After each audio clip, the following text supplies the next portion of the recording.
video kana keessatti URL midhaagaa YouTube channel keenyaaf haala kamiin uumanna kan jedhu waliin ilaallamu video kana ta'uu isaan daawwadhaa channel kanaaf haaraa wartatan subscribe gochuun maatii ta'an isin jedhama kallattii mangala viidicha dabarraa turtii gaarii isiniif haa ta'u.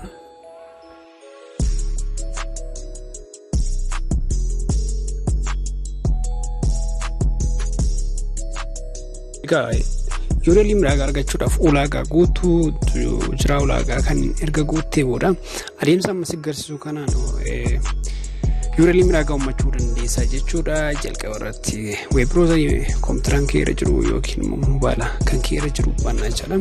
Erga bannee booda immoo youtube.com jennu jechuudhaan barreessinaa /features isa jedhu kana jechuudha. Liinkii argattan kana bannaa gaafa bannu as keessatti wantoota garaagaraatu jira. Wantoota enable gochuu qabnu jechuudha. Fakkeenyaaf uploading monetization live streaming video le dira as keessaan enable gochuu dandeessu. Kan biraa immoo custom thumbnail ni jennu jira. External annotation ni jennu jira. Hedduudha.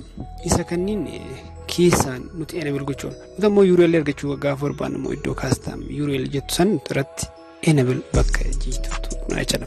URL midhaagaa chaanalii keenyaaf uumachuu barbaanna wata jechuudha. Fuulli kana fakkaatu nuuf banama. Fuula kana keessattis wantoonni garaagaraa hedduutu jiru.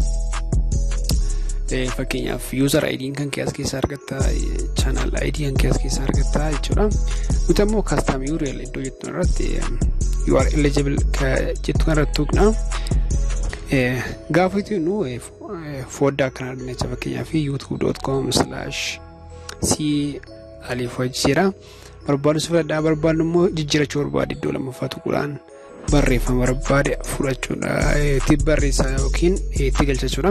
Anammoo kan duraa filachuu barbaade alifajjira filadhee jira. Agree gochuu qabaa. Claim URL jedha. Confirm jedha ammas yeroo lammataatiif.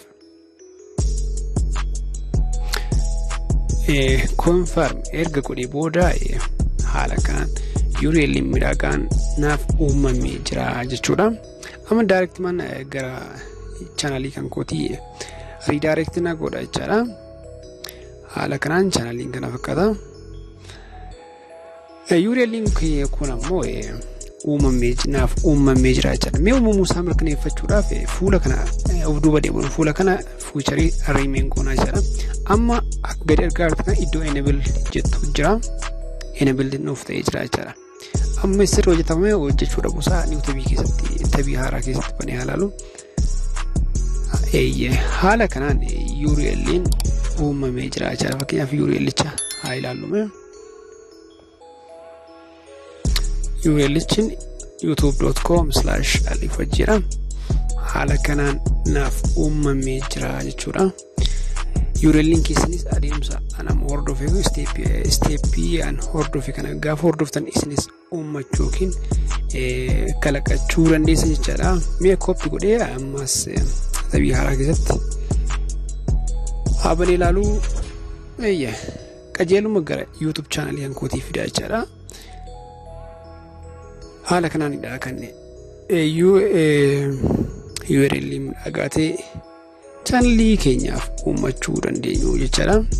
Gaafa kana uumne immoo URL kun qabachuudhaaf salphaadha. Yaadachuudhaaf yookiin immoo beeksisa garaagaraa ittiin hojjechuufis baay'ee nuuf salphata jechuudha. Jidduun ammoo chaanalii kan kootii haaraa wartaatti subscribe gochuu hin dagatiin. Ammoo web browser biraa keessatti saa ilaallu fakkeenyaaf Firefox banee jira. URL chaanalii kiyyaa isa haaraa uumame kana qajeela gara YouTube channel kan kootii geessamu hin geessu isa jedhu check gochuudhaaf an Firefox keessatti check gaafa goone egaa haala kanaan qajeelumatti channelii kan koo bana jechuudha. Fakkeenyaaf kun baneera. Isinimmoo bakka subscribe jettu sun tuquun dagatina. Haala kanaan YouTube channelii kan koo